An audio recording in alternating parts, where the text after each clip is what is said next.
Dale Earnhardt Jr. displays a photo of his last team that makes them seem awful on working hard, and Rodney Childers are glad to speak about it. Despite retiring from full-time racing in 2018, Dale Earnhardt Jr. remains one of NASCAR's most prominent spokesmen. He often expresses his opinion to the sport to viewers on NBC and listeners of his renowned podcast. The two-time Daytona 500 champion has been forthright about how far his crew will go to ensure they have the fastest vehicle on the circuit. It's innovation, as Jr. keeps saying. NASCAR claims that this is an unfair advantage. This week, Earnhardt shared a throwback photo from one of his team's attempts to find speed in a race on Twitter. Well-known NASCAR drivers took note, and this year both Denny Hamlin and Rodney Childers ran into trouble with the series' regulatory body. The tales that Dale Earnhardt Jr. tell are fantastic. Dale Jr. regularly reveals the filthy details of his team's relentless pursuit to build the fastest vehicle possible on episodes of the Dale Jr. Download, where he discusses what it was like behind the scenes throughout his career. Earnhardt harbored resentment toward Jimmy Spencer for years, after the latter made disparaging remarks regarding Earnhardt's Daytona 500 victory in July 2001. The Hall of Famer asked Spencer to appear on his show last summer. During the course of their disagreement, Jr. admitted that he would be willing to cheat. "To be honest, I can't remember ever driving a legal vehicle. If I have, I apologize." To which his visitor Earnhardt said, "And I don't want to. For my crew chief, toughness is a must." The Daytona race winner in July of 2001 was not a factory-legal vehicle. There was nothing someone couldn't do in order to increase their chances of coming out on top, though deliberation was probably taking place on the ride. "Even if someone had questioned whether or not my racing vehicle was legal, I wouldn't have bothered. That you made it seem like such a simple matter annoyed me."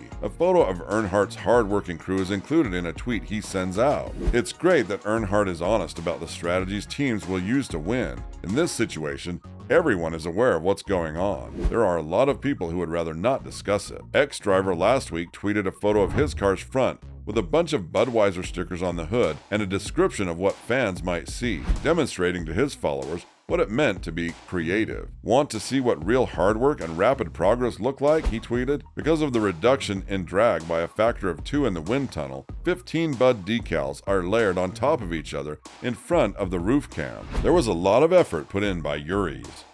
Denny Hamlin and Rodney Childers answer those questions.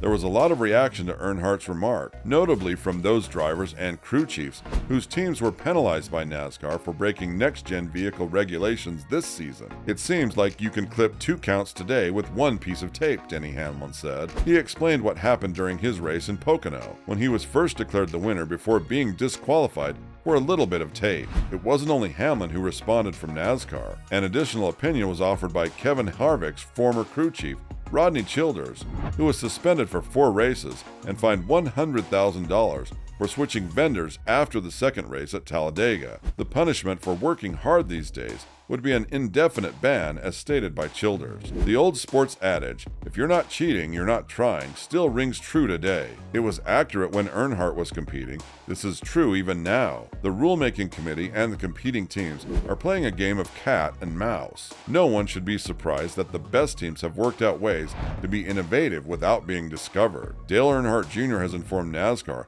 that he expects cheating to occur with the next generation of race cars. In an episode of his podcast, Dale Earnhardt Jr. discussed doping in NASCAR. He predicted that even with NASCAR's efforts, teams would still find ways to break the rules and go ahead of the competition with the next-gen car. The 2-time Daytona 500 champion has seen testing for cheating firsthand at Daytona's Bowman Gray Stadium and the Los Angeles Coliseum. He is prepared for it, and it will be difficult for NASCAR to identify rule breakers and effectively penalize them. This was something Dale anticipated a year ago. According to Dale Earnhardt Jr., any 2022 NASCAR team that doesn't cheat with the next generation car would die last. Legendary players like Joe Montana, who is now enshrined in the NFL Hall of Fame, have utilized this expression throughout the years. Athletes and teams at the pinnacle of competitiveness are always searching for an edge. What if that requires dishonesty then?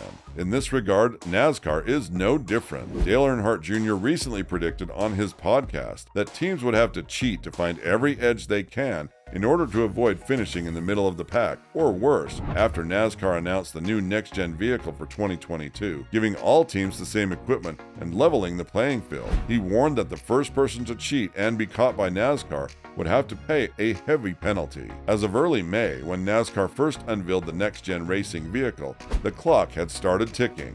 In 2022, the new vehicle will make its debut in the Daytona 500. Using standardized components, it was designed to be impartial. The chassis is constructed using manufacturer-supplied components, a first in NASCAR's history. The same three automakers supply the carbon composite bodywork, so the teams seek every edge to beat the competition. On the Ask Junior segment of Dale Jr. Download, Earnhardt Jr. suggested that cheating is one way to guarantee success. Earnhardt warned that success would elude anybody who didn't actively seek out unfair advantages.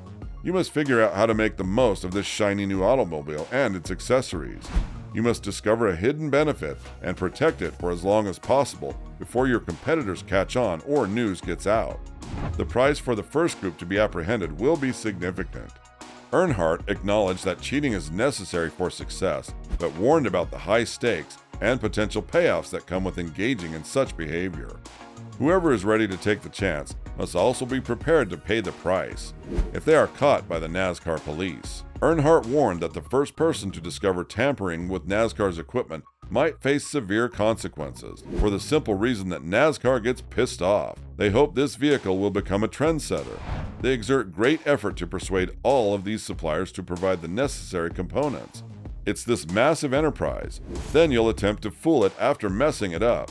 The first person they capture will be severely punished because they will be enraged. There are potential drawbacks, but Earnhardt insists it's all worthwhile. However, you'll run in the center or at the rear of the pack if you don't attempt to figure out how to take advantage and locate a gray area in the law or simply disobey the rule. I'm not sure I'd want to drive that car. Earnhardt admits to cheating in the past, and he shares this information with Tony Stewart. Please don't misunderstand me and think that Earnhardt has never cheated before. When he interviewed Tony Stewart for his podcast, the two of them discussed the times they had each cheated in their respective careers. Earnhardt said, "My trip to Myrtle Beach began when I filled the tank with bogus fuel and set off. The moment I turned the key, the ignition ignited." Both Stewart and the audience had a good chuckle. Due to improper fuel mixing, I drove 4 hours to Myrtle Beach, where I subsequently blew the piston out of the first cylinder and returned home. It sank to the very base of the fuel cell. In the present day, Earnhardt remains a fervent NASCAR fan.